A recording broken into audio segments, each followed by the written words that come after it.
So we're coming to the end of our day. I'll be introducing our panelists. And while Louise serves tea for us, so it's our final discussion. The round table is to defend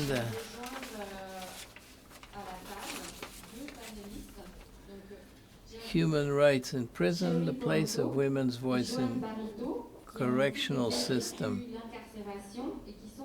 Sherry Pranto and Joanne Barito, Elizabeth Fry Society, Canadian group. So before they start their discussions, we'll be listening to the last capsule, the last excerpt, and then they will speak.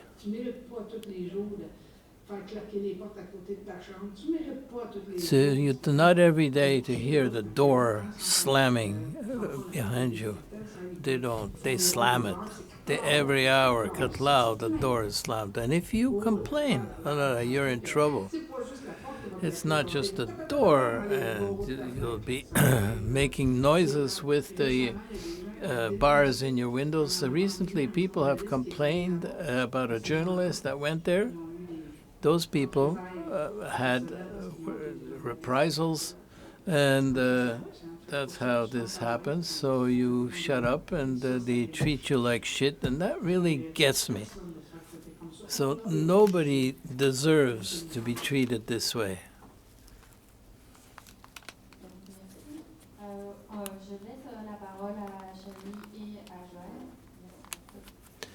So I invite Sherry and Joanne to speak up. Sorry. How are you doing? I'm good, so I don't need this anymore, I guess. I'm good. How are you? I'm doing good. I'm glad to be here. Thank you. It's nice to see everybody. We're talking about, I guess, oppression today. Today, our conversation is going to be about how our voices are oppressed when we're incarcerated and also when we leave. And I think they're making it more specific on incarceration, but as persons of women, transgender, two-spirited, or non-binary folks, it starts before incarceration. It starts with the trial. It starts with the interrogation as a person that identifies as female. Am I correct? Yeah, more or less. For me, I had a very serious charge when I was young. I got charged with second-degree murder and armed robbery, use of a firearm when I was 16, 17. It was like my first adult charge. And I had 3 co-accused, and 2 of the people that I was charged with got arrested before me, and one of them decided that they were going to, I guess, flip the script and testify and then put me in the place there. And being that and where this all happened was in Winnipeg, Manitoba, which is if anybody knows anything about Winnipeg, Manitoba, I was born and raised in the North End. They say that more or less it's a joke. It's kind of a joke, but it's not really a joke. They say that the North End of Winnipeg is like one of the biggest reserves in Manitoba. It's like how I guess big the native population is there. And when, I had my family history is organized crime. They have a lot of history with being in prison, and my family has a lot of history of battling with the police, and it's always been a battle with the police, a battle with the government, social services. We had a lot of times growing up where the police would come and harass my family and then try to round us kids up and scoop us away. But it was such a not random, it was such a, a Systemic. reoccurring, like systemic thing where it was just reoccurring. They were always coming, police, social workers, always coming to my grandparents' house, trying to take the kids away. And they just trained us to run. They were like, okay, so, if you don't want to get taken away and thrown into a system where, who knows what's going to happen to you, the stories that they tell us when we're kids. And so when we'd see the cops and the social workers and everybody, we would run. I became a runner from a very young age. They catch me, I run. They put me in a group home, I run. And it was just, I don't know, I'm getting lost. For growing up Indigenous, it's just the oppression is always, always there. The violence is always, always there. The want to take away the natives from their family, the children. They always tried to take us away. They tried to take me away from the moment I could remember, the moment I could run and walk. I was running and walking away from the police. And it's just the way that our life was. My grandmother, Marianne Chartrand, she's gone now, but she was in the residential schools from the age of 7 years old until she was 18. And, the only way I know her stories is because she used to drink a lot, I guess, to cope with the trauma that she suffered there.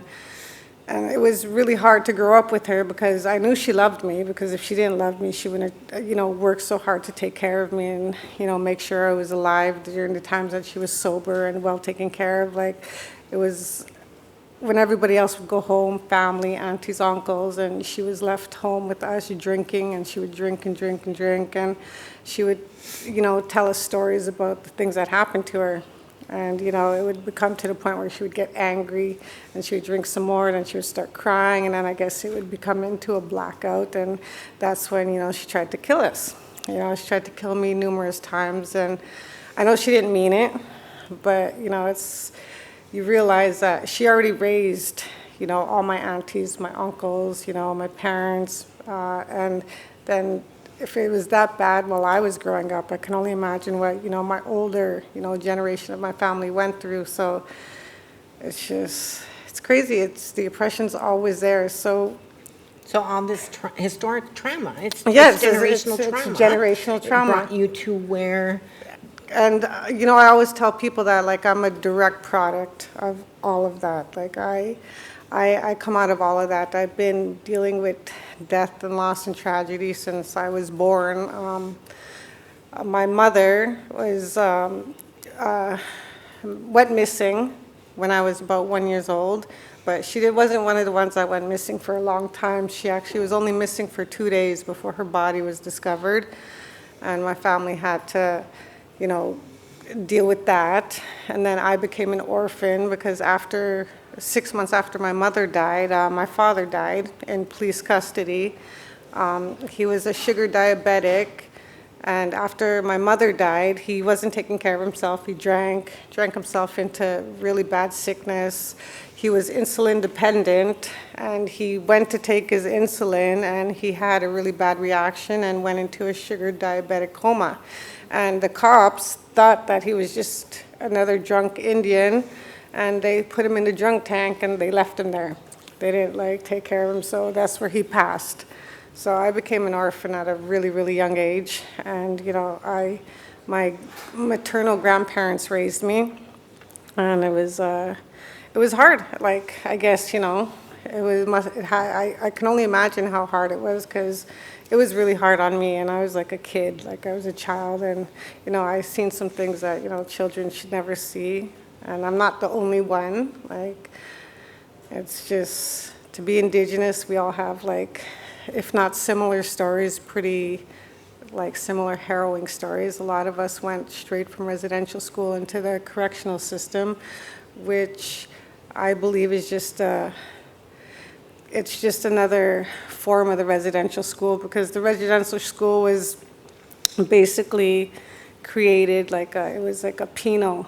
It was a penal thing from when, they were taking the kids away from our people and putting them in those schools. And for the ones that fought back and didn't, try to keep their kids with them, they got wrestled and muscled away by the RCMP and, thrown in like cells or holes or lockups, whatever you want to call it. Like Stony Mountain Penitentiary is one of those prisons that has a really, really, really long history in Canada where, it was like like centuries back where, they held our ancestors, for fighting to try and keep, our people with us. So it's just a constant battle. And when you go into the system and with my charges and the people that turned, it was like, I didn't even get a chance. Like they didn't offer me any deal. When the police came to see me, all they wanted was like, okay, give us what you know. Or, it wasn't give us what you know and we'll make you a deal. There was never any ever deal offered to me. I was like, it was my first adult charge. And I didn't do, I brought this up many times because I've appealed it and I've been appealing it for, over 20 years. I had to let my appeal go though because I became so long incarcerated on these charges that I had to either continue to appeal and sit in prison or take my chances at parole and, hopefully get out. But by doing that, I was forced to, I couldn't have both. I couldn't keep appealing my charges and my sentence and ask for parole or ask for release. So they're like, well, you can't have both, so you got to choose one. Were they asking you to plead, like, basically, the parole board asks you to admit to your crimes to be able to get parole, correct? So you couldn't admit to your crime and then say, well, I'm appealing my conviction at the same time. Yeah, that was more or less. So you're damned if you do and damned if you don't. And damned if I don't. So I had to say, yes, I was guilty for something that I didn't do, and in order to get my freedom. So that's what I did. I after like 17 years of saying not guilty, I had to make a choice and be like, okay, well, you know what, fine. Like, I'll give up my appeal, because if I stood with my appeal, I probably still would have been inside, just because, those things take a really, really long time. It takes like sometimes lifetimes of work and investigative work and dedication and stuff. So it was really difficult for me to say, you know what, after 15 years of standing my ground and being like, no, I didn't do this, to turning around and being like, okay, well, you know what, okay, fine, I did. So now can you please let me out?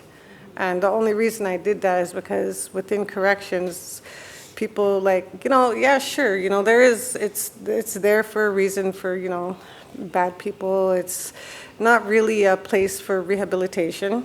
They give you, when you go in, they assess you. And well, when they assessed me, they gave me a lot of psychological tests to determine whether they figured I was like a psychopath or what kind of danger that I was. Mind you, like I was 17, I was a kid. And I was, targeted as maximum security. And it was interesting. I wish I could talk about a situation, because I was, to give you an idea of like what it is to be Indigenous and to have another individual beside you. I was in the maximum security in one of the new prisons in Joliet. They opened their new maximum wing there, and I was in there with another high-profile individual. And I came out to Quebec to have a change of life, to do things differently for myself, to better myself, to heal, to try and do something for myself different than what I was doing where I came from, and trying to figure out how to balance myself, because corrections and their programs, they weren't helping. Like they weren't helping. They put you in these programs, and then say I did anger management like 6 or 7 times over, because they basically kept saying that I didn't internalize it, because when something else would come up, I would get upset. And then I wasn't allowed to get upset. They're like, well, you should know better. So they had to okay, you didn't internalize anything that you got from your anger management program. So you know what? So we're going to redo your correctional program, redo these programs, and you have to do these programs before you can advance anywhere else. And I did that at least maybe a dozen times, the same program over and over, and every time that I got upset, they're like, oh, you need to go back to anger management, or you need to go back to DBT, which is dialectical behavior therapy, and they're like, learn your triggers, and I was like, well, you guys are my trigger. So you weren't fitting their mold. No. You're not fitting their mold, so you don't exist almost in their records, right? You don't Right. fit their mold. It's like you're not doing right, you're not doing correctly. You know, if they like, the system, when I was in there, I seen a lot of, you know, there's a lot of hate, there's a lot of beef between women, you know, stuff like that. Why? Because they create it like that. They create a system where they're like, they bring a woman in when they want information on group behaviors that they're observing, so they'll target women, they'll bring them in and sweet talk them. And I say sweet talk them because I've witnessed it for myself, where we have, in Quebec, they're called IPSOs, Security Preventive Officers. And, you know, where they made deals with these women for information, and they would give them like pouches of tobacco before tobacco was, you know, taken out. And so they would be paying for information from other inmates about other inmates. And it causes a lot of conflict. People don't trust people. Everybody's against each other, and it's the corrections. It's the people in charge that are creating this, you know, this, I don't know what the word is. It's like a sickness. It's like they poison it. They poison the women, and meanwhile, these are the women that are supposed to be in there, that are supposed to be working on themselves, you know, focusing on themselves and not walking on other people's back in order to get ahead. Like when you have that type of mentality and the corrections are doing that to you, you're going to get out and you're not going to have any morals. You're not going to have any values of other people. If this is what they're teaching you, to walk over everybody else's back, you know, throw them under the bus so you can get your freedom, and, you know, let us deal with what we want. It's sickening, and I'll probably get in trouble for talking about this, but No, you're not. You're not in jail. You're good. so, but It's yeah. a safe space.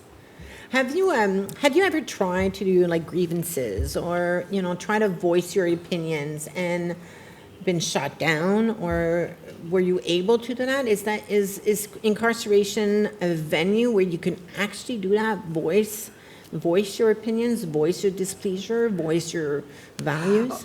They will, in the papers it says that we have that right, but it's all written. It's all beautifully written. They have sections and A, B, C, and point this, that.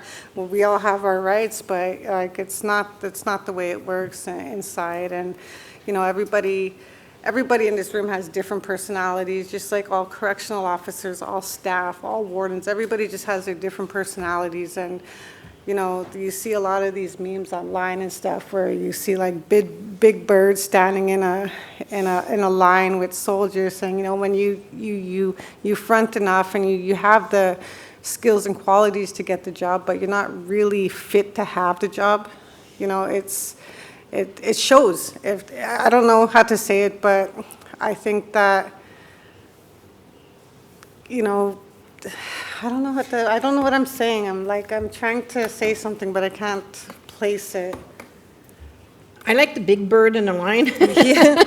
Well, because it's So like, corrections officer, they're supposed to help us, and they're supposed to. They're supposed right? to. They're supposed to, and they're not trained. They have their own personalities. I like the 95. I have a 95 rule, and that goes pretty much for everything. It's not quite the night numbers. You got 95 of them that are good, but that 5% are so bad that you actually forget about the 95%. That big bird really takes up a lot of room. Yeah. He's got big bird and snuffing up like it's next to him, right? yeah.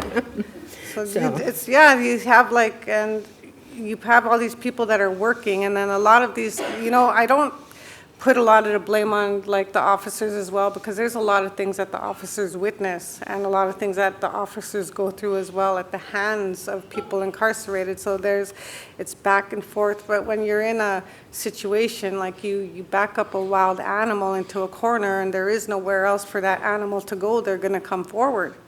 They're going to try and escape. They're going to try and get out of the situation that you put them into.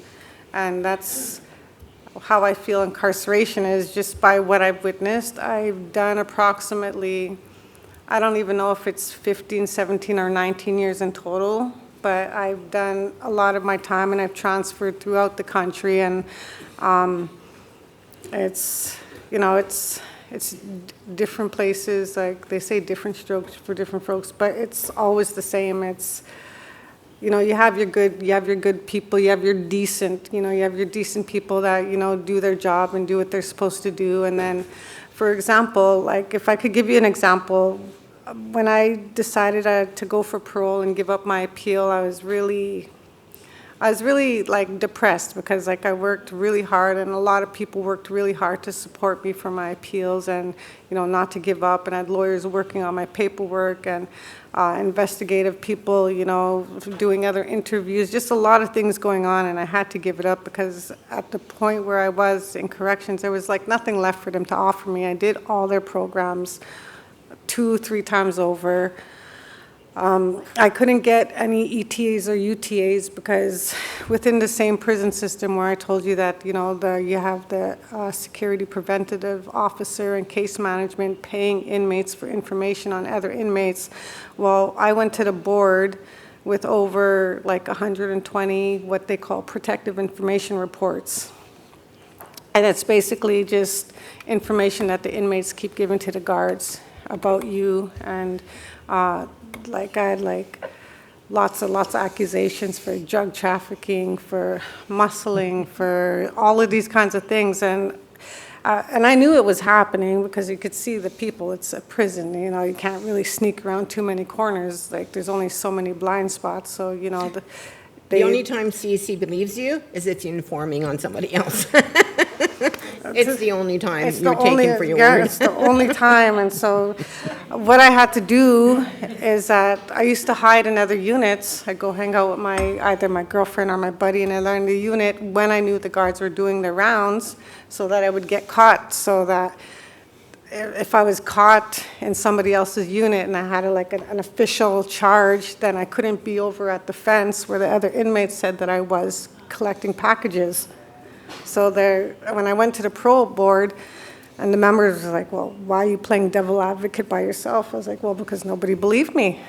I was like, the staff security would bring me in, and, oh, you're bringing in packages, you're the one bringing in all the drugs. And I was like, well, what the hell? I was like, well, how could I be doing that if I was hiding in a closet at the same time over here? So it was like, and my parole officer actually, you know, said, I actually went to my parole officer to try and defend myself, and my parole officer said, well, what do you want me to do? It's not my job. Security is not my job. And I was like, well, but how is it not your job when you're a parole officer and you work in a prison?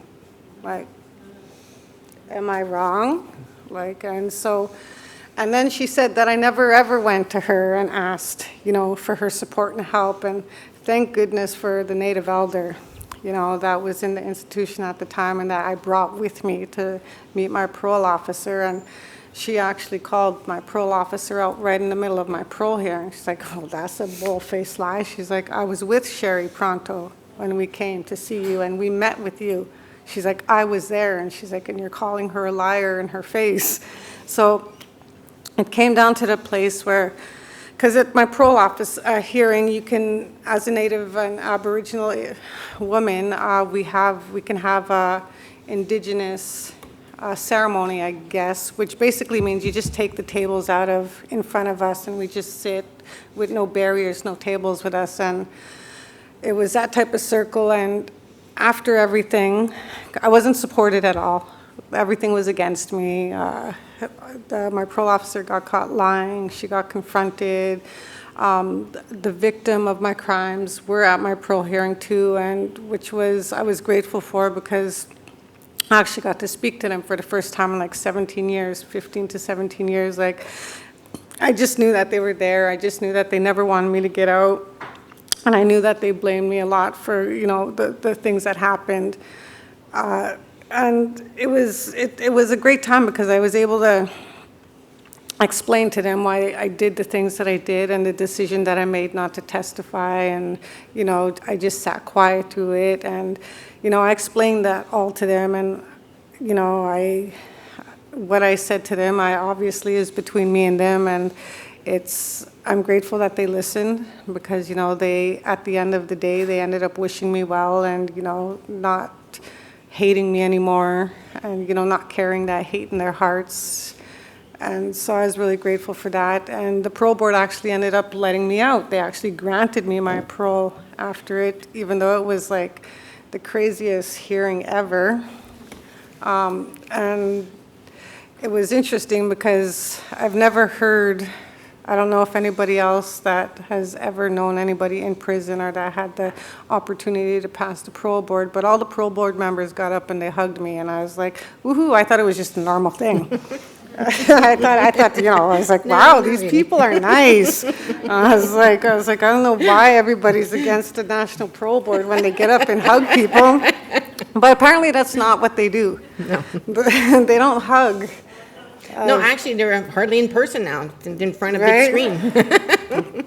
But it was interesting. So it was interesting because I guess, when you go there and everything's against you, and the corrections, they have these papers, and and they all these reports, and it's these words on these paper that are supposed to determine what your life is going to be. They determine like what it is, and everybody makes their decisions on you based on these words put on paper. And it's really, really sad because like if my parole officer didn't get caught lying, and if she didn't just say that, I didn't go to her when I did go to her with an elder. I'm so grateful that I went with her with that elder and that I had that type of support. Things could have been much differently, and corrections, would have won with their paper and their information reports that, that they work so hard to collect. To build together, to put all into those papers and to be like, okay, you know what? Sherry's dangerous, Sherry's this, Sherry's a muscler, she's a trafficker, she's an assaulter, she's a disrespectful. And the only reason that I was really charged was because I was hiding in another unit to, to prove my innocence. And it was a risk because with everything, how I went to the National Parole Board, they should have literally put me in maximum security with the amount of information reports that were coming in, and then the institutional charges that I was getting for hiding in other units. It was just like. But isn't it sad that your word had no bearing? If you hadn't had the elder there, you'd still been there. Yeah, if I didn't have that elder there. You're just lucky that your elder was there, and your word meant nothing. Yeah. And your PO's word meant everything. Yeah, my PO's word meant everything. And yeah, like I said, I'm very grateful for that elder to this day, and I'll always keep her in my prayers.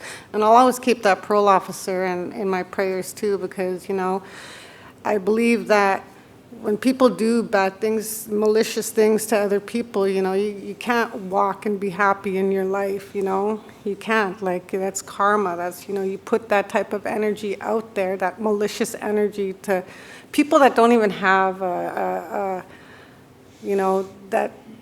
won't even touch your life really, The only reason our lives touch is because she worked in corrections, and I happened to be where I was, and for the reason. You have such a big heart.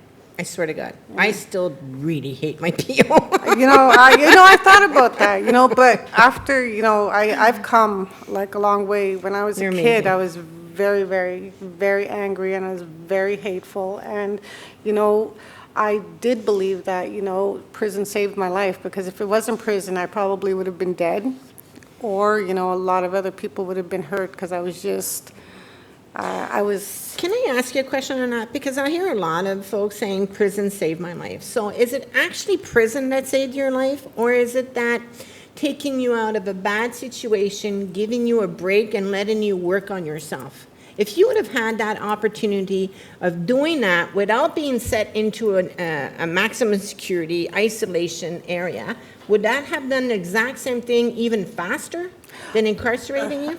Absolutely. Because I only, what helped me gain was because I was, like I said, I was really angry as a child, and when I got sentenced to life, and I got sentenced to life for a murder I didn't commit, and I was just like, I was angry. I was like super angry, and I was like, okay, well, this is it. So, but at the same time, I didn't feel like hurting anybody else, even though, you know, I was angry enough that I wanted to harm somebody in order to, you know, to be worthy of the life sentence. To be worthy of it, I was going to, you know, find a way to, you know. So your sentence in jail got you angry? Yes, yeah. It just made you more angry? It just made than me, helping. it made me angry, and it didn't help, and instead of targeting other people, because like I said, it's not in my heart. I'm not really a mean person. I don't look to hurt anybody, but I can vouch for that. when you're angry, it's just, you know, a lot of emotions take over. And so what I used to do is I used to slash, and like I have like tremendous, lots of scars, lots of staples, lots of operations to keep, you know, from myself from bleeding out. And I would do that. I would target myself. I would slash myself. And then one day, a native elder walked by my cell, and there was like blood everywhere, just blood. I was so angry, I was crying. There was blood squirting everywhere. There's blood everywhere. And she just stopped. She didn't say nothing. She didn't say hi. She was just like, she looked at me, and she looked at all the blood, and she's like, well, you better clean that up. And I was like, well, why? And I was like, well, why do I have to clean it up? She's, well, before the spirits think that it's an offering, and they come to collect. And I was like, you know, she said no more, and I was like, psh, I was done. And I was like, I never slashed again. I cleaned up all that blood real quick, and, you know, it was like, it scared me. Like, you know, like who says stuff like that, you know, like most people, like corrections will come to you with nurses and try and poke into your head, and, oh my God, what triggered you to do this? And like, it was just this lady walked by, she said a couple words to me, and like it changed my whole thought process on how to, you know, deal with my emotions, because I was obviously doing it in the wrong way, and I don't want to disturb the spirits either, you know. I don't want to, you know, offer myself up. And now you're voicing your opinions, and you're telling your story without anybody telling you you can't. Well, sort of. Well, sort of. Well, sort of. Well, yes. We're going to fix that one. Yeah, sorry, yeah, because I've been on parole now for a little bit more than 11 years, and May 25th, 2021 was my 11th year of being out, and I've been like pretty successful, and I'm really grateful for the opportunities that I've had, and you know, I'm grateful. I'm grateful for the opportunity to be able to speak and like share and stuff and teach, and I get lost a lot when it comes to speaking. I get lost. Doing a good job. Thank you. Welcome. Is there anything else we should do? No, I'm good. Do you have anything you want to? When it comes to oppression, like,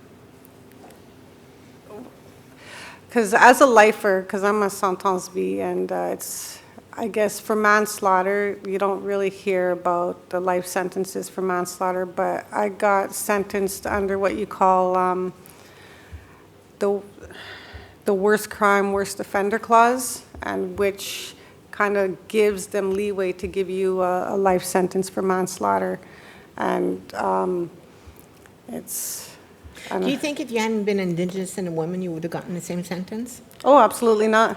Did you have a glad-do report when you got your sentence? No, I didn't have a glad-do report. So even during that, your voice and your history wasn't heard? No, they didn't let you and the judge bring that even forward?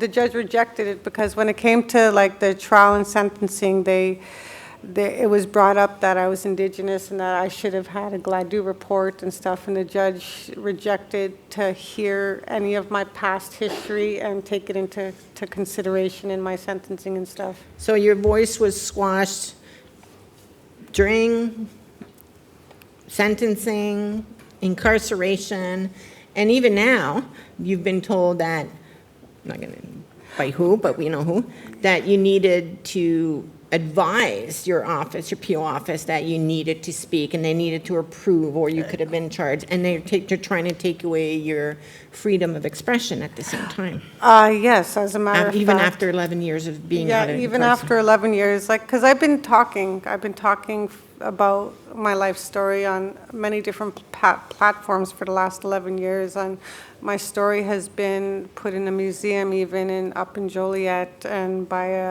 a group, Epopee, I think. I don't know if I'm saying the right or pronouncing it right, but I did work with this group, and my story's been in a museum. I've worked on justice panels and stuff like that. And just recently, I've been told that in order for me to do what I'm doing right now, I have to give my parole officer and her bosses 2 weeks. They said, they're like, if you can, 2 weeks in advance, and then we got to approve it. And we got to talk to our bosses and see what it's concerning, and then we'll give you the answer as to whether we approve you to talk or not. So I'm having a difficult time with that right now. Which is totally against your charter rights. Which gives you freedom of expression. I don't have anything in my conditions or anything in my life that, would constitute me speaking about my life in a way that's harmful. But even if you did, you still have the freedom of expression, and you're not the first person it happens. When I got released in British Columbia, I think 2 days after my release is when the Supreme Court, or the court in British Columbia, had approved the BCCMA case for isolation, right? They had banned, said that isolation was torture and stuff. So they wanted me to speak at an SFU talk, and so, me being me, honest, I tell my PO, tomorrow I'm going to go speak at SFU on about isolation. He's like, no, we don't have time. And I'm like, well, don't have time for what? He goes, well, you need a permit. I said, what? I need a permit? He goes, yes, you need a permit to go out and speak. You have to tell us when, what you're going to talk about. And then we decide, and I'm like, okay. So I wasn't too sure, so and I'm pretty wise, so I didn't do the panel, but I asked a lot of questions from the audience, though. I'm not on a panel, but I can ask any questions I want as a participant, So I did, and then I called, at the time, Kim Pate, who was, I had met, and I said, well, this is what happened, and she goes, she's the one that informed me that my freedom, according to the charter, still exists. I still have a freedom of expression, right? And if I needed to, Case could get on board and help me, exercise this freedom. I said, nah, let's not go that way first. I'll talk to my PO. So the week after I talked to my PO, and I'm like, apparently, I still have all my rights. And if there's an issue, I have backup and I have help to make sure that my rights are upheld. And he goes, well, no. If you're going to talk on behalf of CSC, you need a permit. And I went, hold on. Never, ever will I ever talk on behalf of CSC. So don't worry about that part. I will talk about my own personal experiences and the experience, but never. So I will never need a permit. And that was the end of it.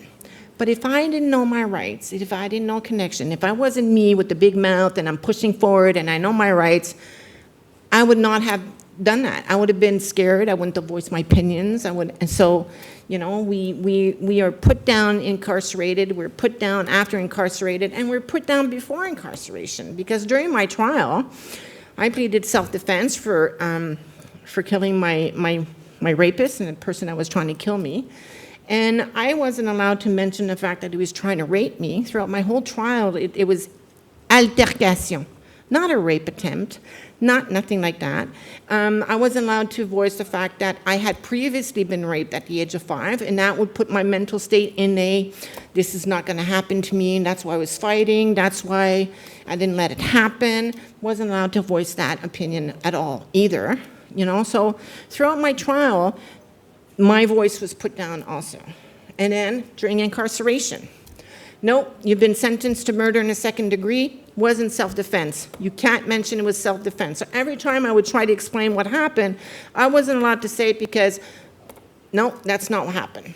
Seriously, I spent years thinking that my life was worth F all, right? Because I had survived. And sometimes would have been better if I would have died, because that person's life was worth more than mine. I'm not saying that his was worth more than mine was worth more, but our lives were worth equal, right? And so that was also an oppression. And we've seen that so many times in women, two-spirited, trans, non-binary folks in institution designated for women, that I remember, I don't know, Caroline, maybe you remember. At one point, Joliette decided to abolish le survivant d'abus de trauma. They kicked Lorraine out. They said, no more. And I was a president, inmate committee president, and I went, like that day I find out, I got the petition out, and went from house to house. I had like everybody signed except 2 people. But at the same time, I asked an anonymous question, meaning, have you ever been victim of physical, mentally, or verbal abuse? And 96% of the folks said yes. 96% of the folks said yes. And most of the crimes that were what they call major crimes for folks inside were folks that were defending themselves against violent boyfriends, husband, rapists. The other crimes that we had talked are crimes of survival, trying to, raise your kids, get money. People that have been abused and a long term end up using drugs. So it's a crime of survival, right? But most major crimes were crimes of defense.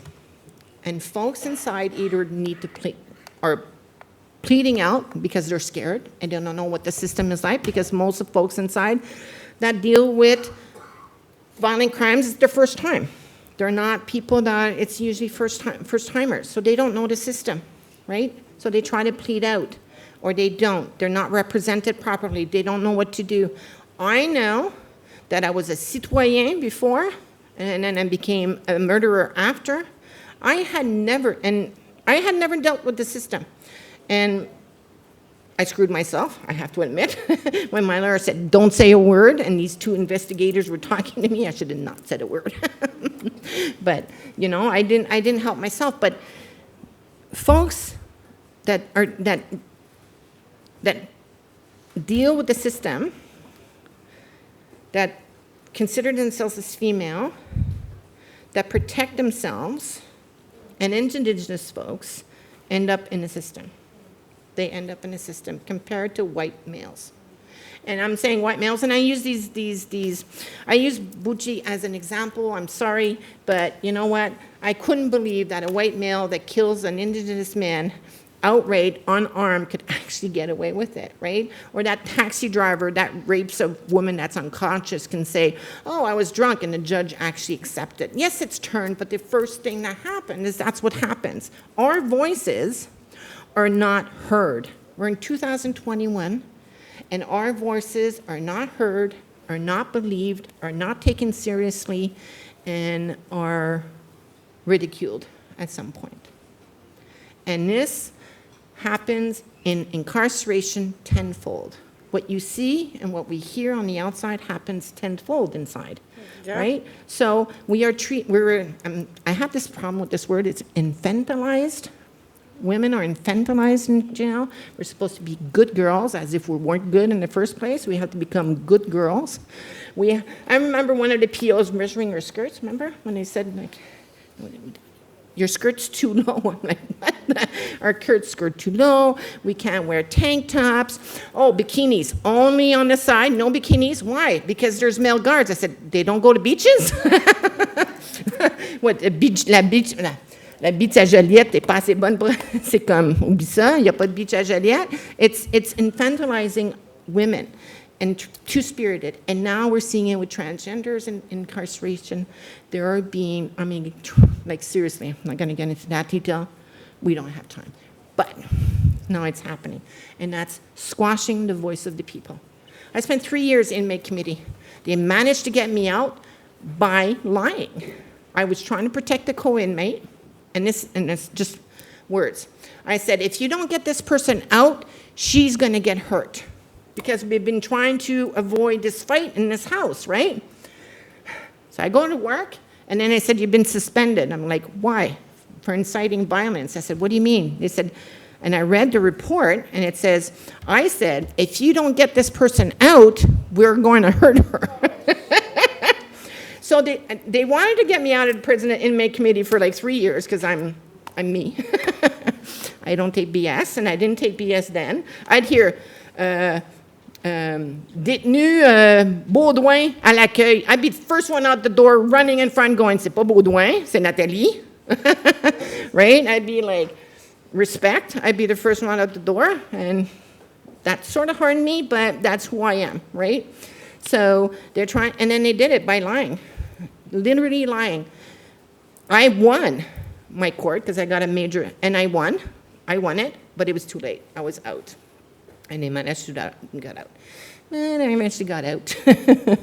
And now I'm just, je mets la petite épine dans de l'extérieur, from the outside. So, so people that have voices, and even people that don't have voices that want to have voices, is practically impossible. Right? You have to be a good girl, telling you, do what your PO says, do what your PW says. Don't rock the boat, Even if things are wrong or not right, don't say anything, and, you'll go out smoothly, and you'll have no problem.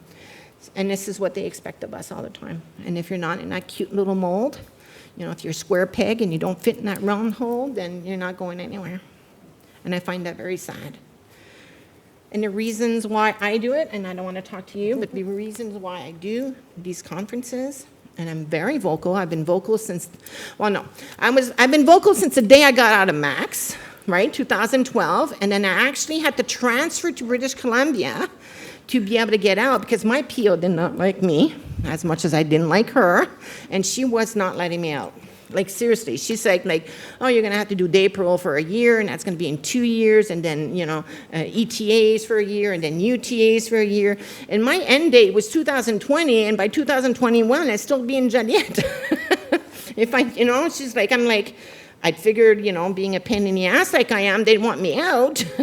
But apparently, they'd rather keep me in and, trying to change me to make sure. Yeah, it's interesting you say that, because when I was out, like anybody who knows me from inside, a lot of time I want to have a kid, I want to be happy. Those are like my dreams. Like, I didn't really care too much about anything else. I was like, so when I got out, and I eventually did get out, and I was in the halfway house, like I met my son's father, and I was about 6 months out into my day parole and stuff, and I ended up getting pregnant. And I got reprimanded, and I got denied parole because I got pregnant, because they said that I didn't, I guess, ask for permission. I didn't ask for permission to have a baby.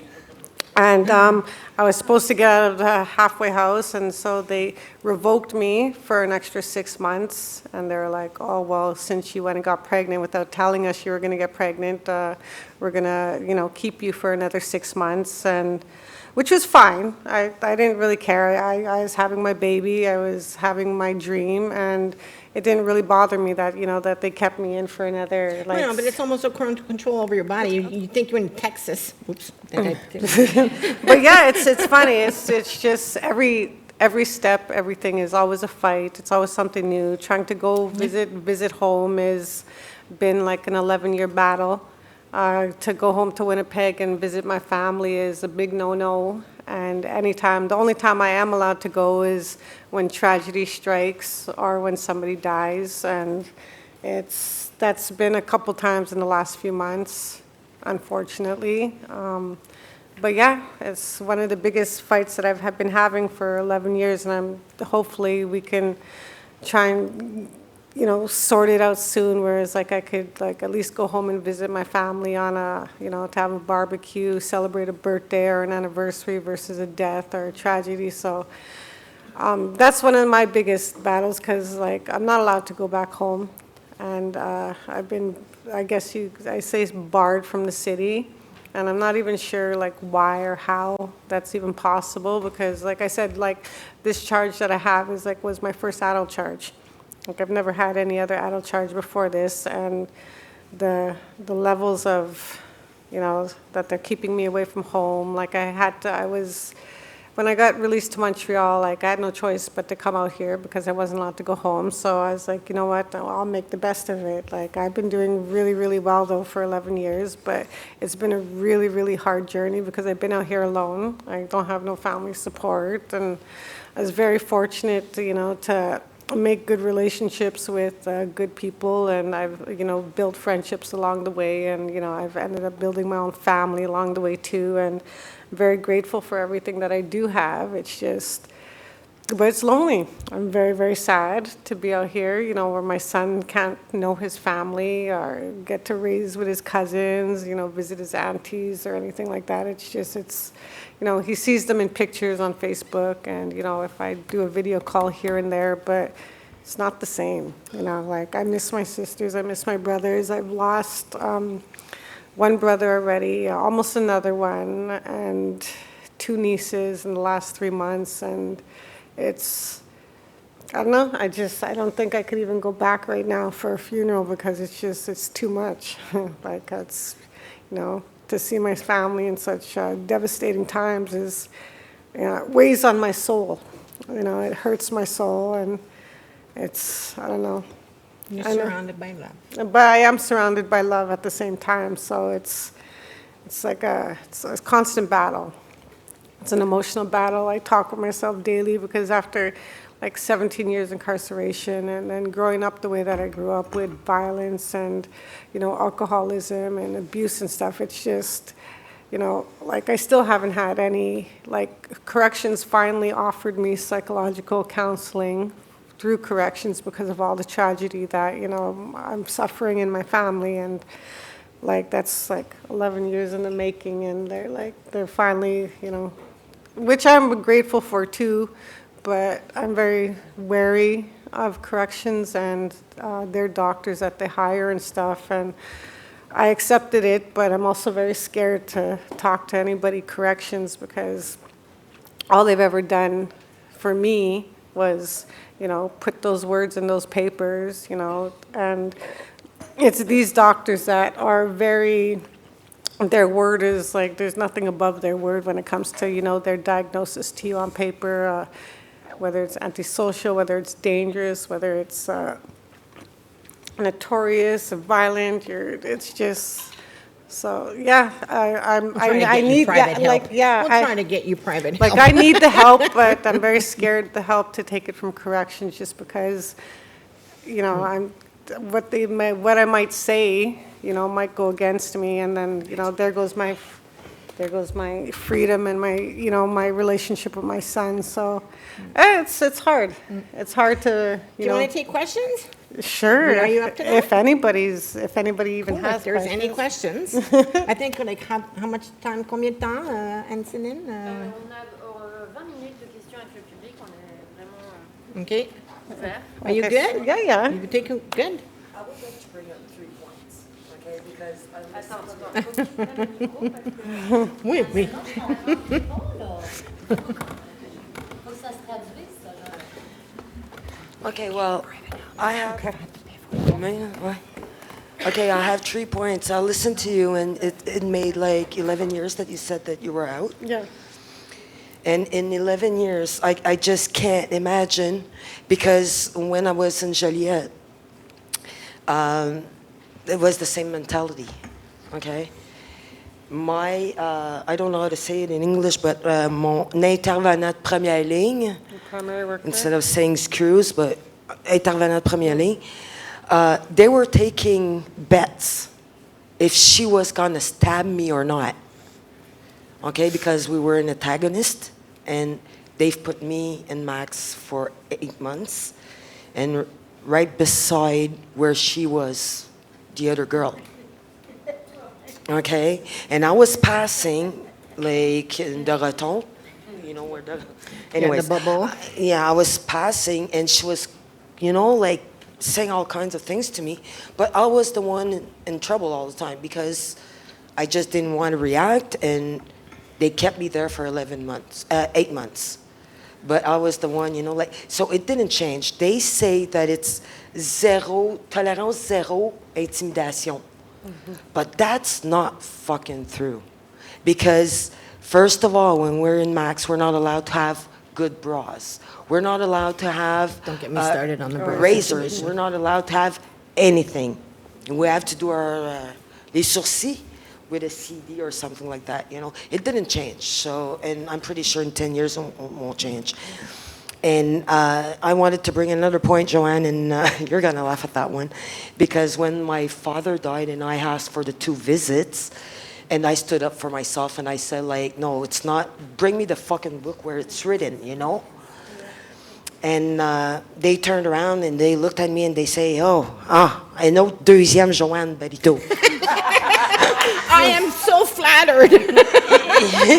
Yeah, well, that's what they told me because I was standing up for my rights. And anyways, like I said, you know, and I was listening, you know, they're offering you some help. I'm done since the 9th of August, okay? They offered me help before. I went to see a psychologist and everything like they wanted me to do.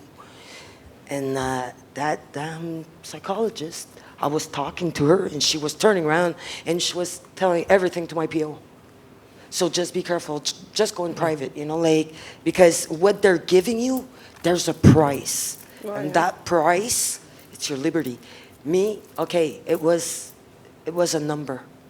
I had a number at the end. You guys have letters, and you know, I would take you in my arms and I would fucking cry because I was stuck with them for 6 years.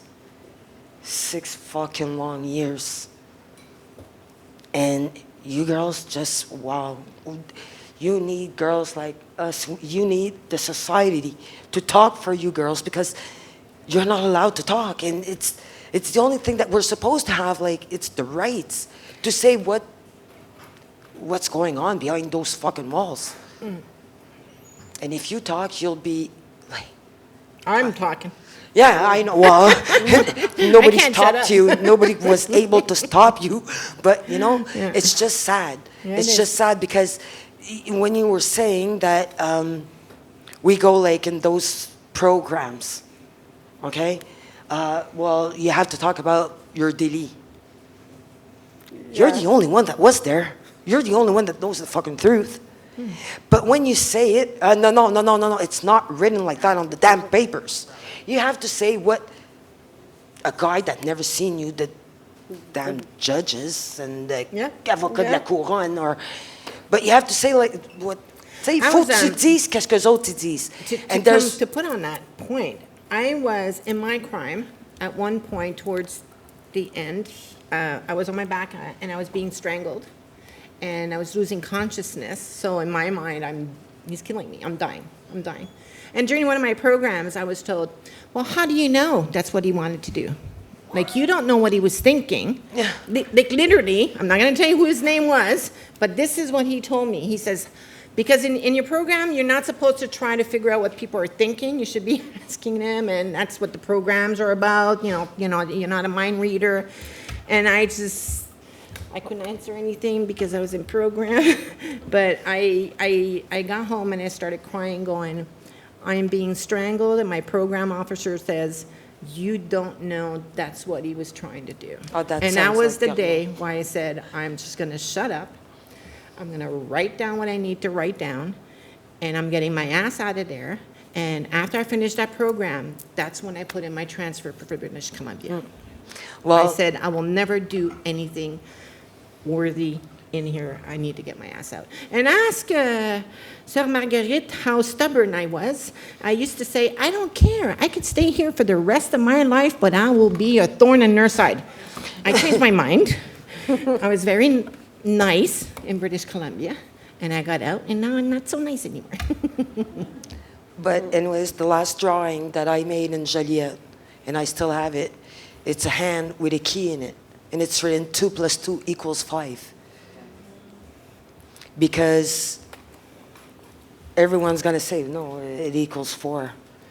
But when you talk to them, and if they say it's 5, just shut up and say 5, and you'll get your ass out of there. That's the only way. It's the only way. You have to say what they say. So if you say it's red, well, if they say it's red, It's not pink. Yeah. It's red. And if you want to get out, oh, damn, it's going to be red. So it's their way to think. And like I said, you know, like, you girls, like, because, you know, it's not fair for me to say that, but if I would have been stuck with the service correctionnel for my whole fucking life, I wouldn't have the strength. Oh, really. do you have the strength? You did it for 6 years. I don't Trust know. me, I don't you find know. the strength. Because I've been fighting, like, I don't know for how many months. And as soon as I was done, like, on the 9th of August, when she called me and she said, since midnight last night, you're done. I said, holy fuck, okay, I'm hanging up. I'm calling the lawyer. That's the first thing I did.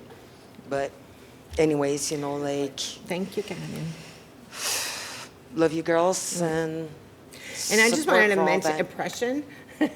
I remember, do you guys watch TV? I guess you have. And you know, the Libération de la Femme and women burning their bras. And I'm still wearing a padded bra, which I don't understand, but that's a new style. I mean, I'm a Sex in the City generation where you actually put false nipples to make sure you had nipples, and now you can't even show them. Right? But I got charged for not wearing a bra in Joliet. And I'm like, trust me, they didn't allow a see-through blouse in, but I was wearing an institutional sweatshirt right before bed, and they charged me for not having a bra on. So I wonder if they charge men for not having jock straps on. Well, it all depends, like the bikini story. So, There was a couple of girls, you know, like plastic girls. They were allowed of their two-piece swimsuits. But no, it's okay. est-ce qu'il y Mais avait... c'est parce qu'il y a personne qui... And, you know, those girls were allowed of a two-piece swimming suit. And all the other ones, we weren't allowed. So what the fuck is going on, you know? Like, we had to roll our shorts, and at one point, you know, there's one screw, Bourbonnière. I don't No know name. You don't remember him? Yeah, I know. Anyways, I was rolling up my shorts, you know, way up to the, and he passed behind me and he said, hey, you're getting red, you know, like, I said, well, why are you looking? Just turn around and do what you have to do, you know? And I told him, well, we wouldn't have to roll up our pants to get a little bit of sun, you know, like, but all the other girls were allowed. And it's the same thing, you know, I was standing up and I was, you know, because there was a girl that got caught. She was working in another jail, and anyways, and she got caught with a détenu. And I was standing there and I was talking to her, you know, I was asking her questions, and I was, you know, like, and so the guard passed in front of me, and I got like $50 fine because I was going like this, and he thought that I was jerking almost on him. You know, it's all those small things that they stop you of being, you know, like, it's like you know, we're going to bed. If they don't want us to have no bra, well, just put females staff at night, you know, like, it's just that it's a full control. Yes, we did mistakes, but we're still human. We're still women. And they're trying to take us, like, all our privilege, all what we are. So, anyways. Well, the new prison systems, the way they built the units, is supposed to be, I forget, creating choices. Yeah. It was, creating choices was based from when they shut the Kingston, the original prison for women, down, and they came up with this creating choices things, which is where these new prison maximum units were built, and these prisons were built to help women, I guess, be more prepared for society, not to lose, you know, the things that we do as women, cooking, caring for the home, doing laundry, all of these types of things. This is supposed to be the base of all these new prisons. And, you know, as good as it is, it's kind of familiar. You have a bedroom versus, you know, bars in a cage, you know, which, you know, to be honest, I kind of would prefer to have, you know, the bars in a cage versus, you know, these, like, units that, I don't know, it's interesting how it is. It's confusing. It's confusing. it's confusing because they put you in these places and it's supposed to be with this creating choices and pro-woman and help, help, mother-child program, all this stuff. But it's very confusing because, like I said, it's like a fester of, it's just like they put you in this place and it's the guards create this fester of hate and jealousy and one up on each other. And okay, in order for you to get out, this is what we want. We want information on these people. And, they create these people. And this is where the revolving door comes in. And this is where missing and murdered Indigenous women come in, because these women don't have any moral ground, any, values to respect each other and be there for one another. So, you leave a system like this where this is bred, then you go out into the community and, you don't trust anybody and you go off with people and, it's, the prison system, like I said, it's just an extension of the residential school and, it ties into like, where a woman come out vulnerable and unable to trust anybody else, and then they fall victim, and a lot of them unfortunately go missing, and a lot of our women and our sisters, unfortunately are never found again, or if they are, they're not alive anymore. And then you have women that are constantly, so it's a revolving door. The prison system is a revolving door, and it's just, they're so easy to take you back and take away your freedoms and destroy relationships. And then there goes the continued trauma continues, because if you take a mother away from their baby, you understand, that kid's going to grow up with issues and, lack of trust, and, it disrupts the whole family unity and everything that goes with that. So it's, I don't know, it's hard. Is there any other questions? Oh. No. Vous pouvez la poser en français? Oui. Je peux try. Do you want to put your earphones just in case Okay. the question is asked in French? Okay. Hi. Est-ce que vous m'entendez? My gratitude to both of you for expressing yourselves so openly and with such clarity. Like, I think every high school kid in Canada should hear you both talking, because it's like a sociology class through your own story. And it's like, if anybody still contests the notion of systemic racism and systemic oppression, and if anybody does not understand that prison is a colonial institution and a patriarchal institution, just hearing your stories makes it really clear.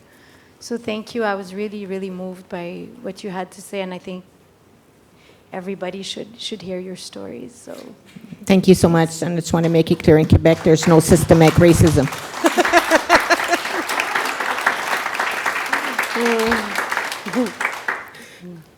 There is. I was joking. Just making sure. I'm very sarcastic. My PO's told me many times. Merci. il y a encore quelques minutes, si quelqu'un veut encore poser une question. If anybody else wants to ask a question, please.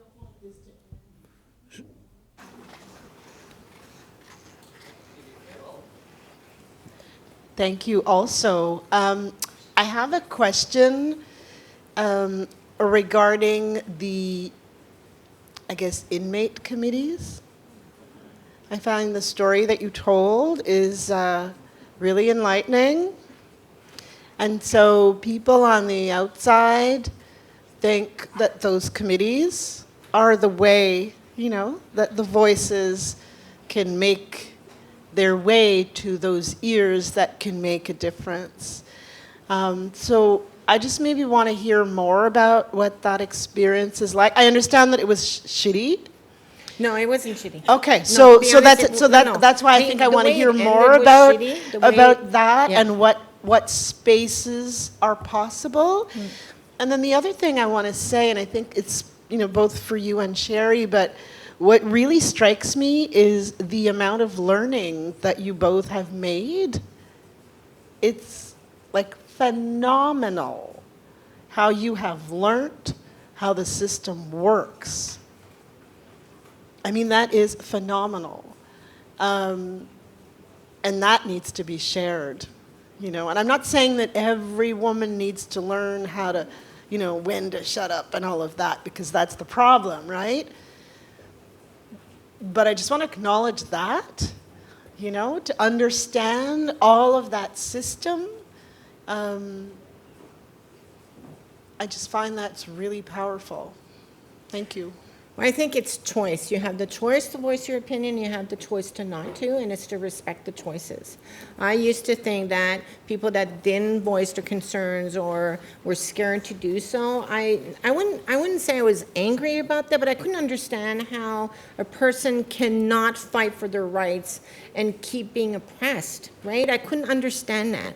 And with growth, I mean, trust me, when I started advocating in 2012, I was a bitch on wheels. I was going after everybody for everything, and I was working for everybody. I mean, inmates would come to me, and like folks inside would come to me and say, well, this is happening. I'd be like, okay, I'm going to fight for you.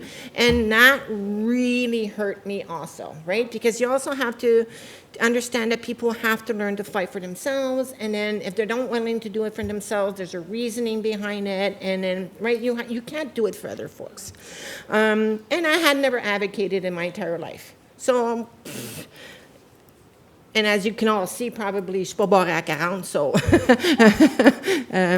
I wasn't going at it very diplomatically, necessarily, or sweetly, right? I'm more diplomatic now. I try to be anyways. I have lots of help, you know. I send my emails before I'm going, is this diplomatic enough? Like, can you check this out for me? I'm not pissing anybody off. But I wasn't counting on that, right? So I did my 2 years of maximum security at Joliet, and when I got out, for a fluke, there was no inmate president, and they needed somebody there to, you know, just go through the stuff that was going through, right? So they put me there in interim. And then I was cleaning out the office, because I'm a neat freak, sort of. I was cleaning out the office. I fell on creation of choice, the Arbor report, commissioner's directive. I spent 2 years in maximum security not even knowing what his commissioner's directive was, thinking that tossing my cell upside down was normal, being treated like I was normal. So in 2012, when I was reading that, I went, what the? Really? I actually have rights, right? I have rights as a person that's incarcerated, and I ran with that. I read the commissioner's directive every time, like I was representing the ladies, and I'm like, I'm honest. I didn't always do it in the correct way, right? I didn't always do it, but my passion and my reasoning and the reasons behind that were always decent and really. I wanted to help other folks, right? So the inmate committee helped me do that. It managed to see what was, you know, what the concerns were on the grounds, being able to bring that to EFRI Montreal, to the warden, to, you know, I would meet up with the security officers to like, what's happening on the grounds? I said, nobody talks to me, so don't ask me. I don't know, right? So, but I would bring out concerns about rounds, being woken up, and no. I really found my passion doing that, and I did it for a long time. And yes, not always, but I figured if they really wanted me out so bad, I could not have done such a poor job at it. I was doing something right when the administration starts saying, we got to get her out of there. It's something, I'm not doing everything wrong, right? But then there's repercussions. I spent a week not sleeping because I did a complaint against a guard, and her friend was working a night shift. I actually saw my lawyer and said, I need a DNR. And yes, I said, I need a DNR. And she goes, why? It's because I've been woken up every 2 hours for the last 3 days. I can't even think properly. I'm so exhausted. I'm about to lose it, and you know, you lose it in jail. You go to max, you're in isolation, even though it's their fault. I said, if I get a DNR, the reason for waking me up every 2 hours disappears. You know, if you look and I'm dead, you can't resuscitate me, so leave me dead. Pass on to somebody else. Stop trying to wake me up, right? So when the security officer heard I wanted a DNR, well, then I ended up sleeping. Right? But I was like kind of sneaky that way. But the inmate community gave me a voice, And I think through me, some folks that didn't have a voice gave a voice, and it started my passion. It really did. I even joined the inmate committee in British Columbia, and I was going back in that advocacy path, and I went, whoops. I went, no, my goal is to get out now. Nope, kennel, working with the dogs. I did that. So, but like I said, the day I got out, 2 days later, I was at a conference at SFU, and I've been, I did, and then here we go, knowledge. I got out in January. In May, I was starting my paralegal program, my 2 years paralegal program in Vancouver. I took my Glad to Report writing program. I've educated myself in law because I figured the best way to beat them is at their own game. I was too old to go as a lawyer, but I surround myself by lawyers. And I'm also right now, I'm the regional coordinator for Ontario and Quebec for Canadian Association of Elizabeth Fry Society. So I'm also advocating for folks in Joliet and GBI and across the country. So part of joint effort, the anti-carceral group. I'm the organizer of the Prisoner Justice Day, and now apparently they want me to. But and it's great. It's a passion. I work all the time. I love it, and it's a passion, right? And I wouldn't have found that if I hadn't been in jail. And I'm not saying jail did that. Actually, jail did do that. It pissed me off so much that they gave me this passion. So jail did do that. Sorry, I don't do short answers. I don't do short answers. What was the answer, the question? Learning, right? I was just saying how, I guess, it's really amazing to see how much you've learned. Well, because I'm just wondering, wow, okay, so what if I'm 17? I was following your story, and I thought, okay, what if I'm 17? What can I learn from what you just told me? Okay. And I thought, wow, my head hurts, That's a lot of information, but it's so important. No, and it needs to be carried on, that's all, Well, when I came in as a young girl, I came in when I was 17 to the federal, like they raised me from juvenile to adult when I was 16.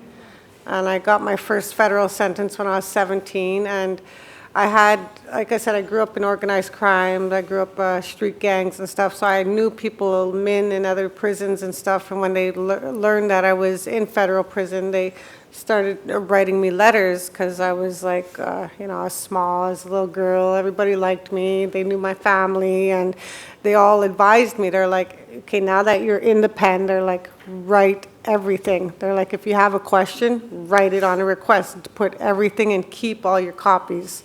And they're like, and read. They're like, read everything. They're just like, put everything down on paper and make sure that you have a trail.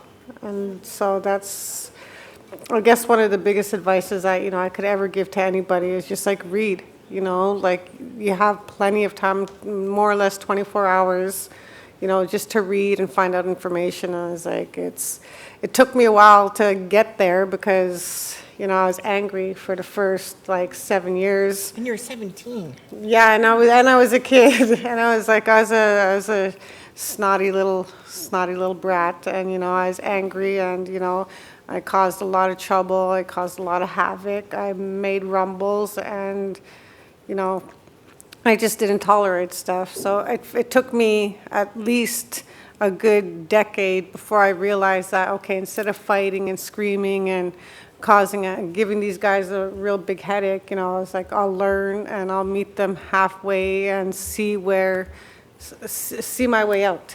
And it wasn't teaming up with them, it was meeting them halfway and in this incarceration system, because it's a very cold place. It's a very cold system. Like I said, there is no rehabilitation. Like when the judge sentenced me, his words couldn't have been truer. He said that there was no realistic prospect for rehabilitation for me when I was 17. I'm like, oh, okay.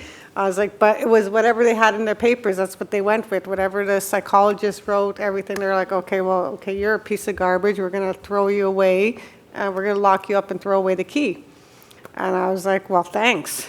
And, it took me a long time to get over that anger and to educate myself and read read the CCRAs, CCRRs, the Indian Act, the Charter of Rights and Freedoms. I read everything, including the thesaurus and the dictionary to better educate myself on the big words.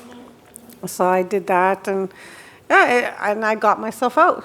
Eventually I got myself out, and it's not the way I would have liked, obviously, but I'm still out, and regardless if it's on a overturn of my sentence or not, like, I feel pretty successful, and that I'm doing okay, that I'm alive, that I'm not dependent on the medication that that they tried to put you on for. Because one of the things that they do in there too is that they give you medication if you go and you talk about anxiety, oppression, and stuff like that. They have this medication that it's like a community medication. They give it to everybody for everything. It's for everything, and so it's like I went through the phases of being put on some really horrible medication and going through horrible side effects and like just horrible things, and they don't talk about that. They don't talk about the things that medication does to you, and they can't admit for errors. And they put me on medication that put me in a manic state, forced me to go to Pinel. Spent 3 weeks at Pinel. Pinel said the medication is making you manic, so we're getting you off the medication. So in 2013, I got off all medication and been off since and been fine. And then even when I transferred on in 2016, my PL still wrote I was refusing to take my medication. Yeah. Even though we had the report from Pinel that said, so like they really like the meds. Yeah, really it's one of the things that they push throughout their system. It's everybody's on medication, and you see a lot of like the people with mental health issues. There is no rehabilitation inside. They medicate you and they penalize you for everything inside there, and for missing your medication or sleeping in, they'll throw you in isolation, and it's just it's a very cold system. People wither and they die in there. They lose their capacity to think for themselves by the medication that they put you on, and people turn into zombies and they gain weight and they lose their way. Yeah. So, you see a lot of that. I've seen a lot, and, I'm very grateful that, I made it out when so many others didn't. I left the VI with 900 milligrams of Lyrica.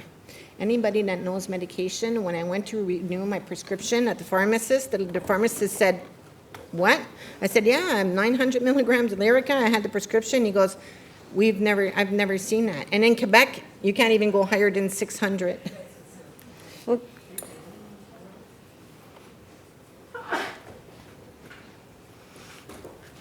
Merci beaucoup. Thank you very much. Now it's time to conclude, and we shall continue. Thank you, ladies. It's an honor. It was an honor to hear you.